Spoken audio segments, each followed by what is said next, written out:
Teacher and educator. A good teacher doesn't teach a good lesson, but also aims to educate his or her students. Learning how to become a good teacher isn't only about practicing how to write interesting, motivating lessons, but also about finding unique ways how to motivate the students beyond the level of the material.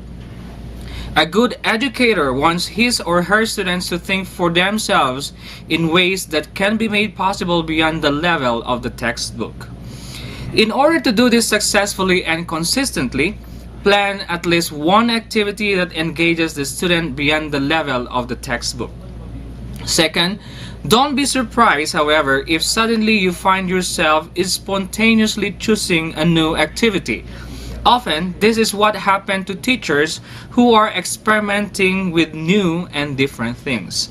Third, one way to do this explicitly is to ask students their opinions of various different issues.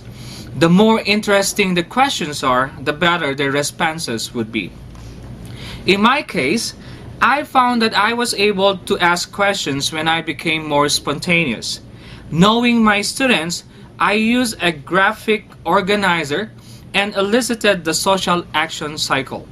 For example, cynical politicians, naive voters, and corrupt political system. Now came the real icing on the educator's cake. I asked the class, what are some ways to take action against this? One student said, awareness and be vigilant. Be the catalyst of change and not part of the problem.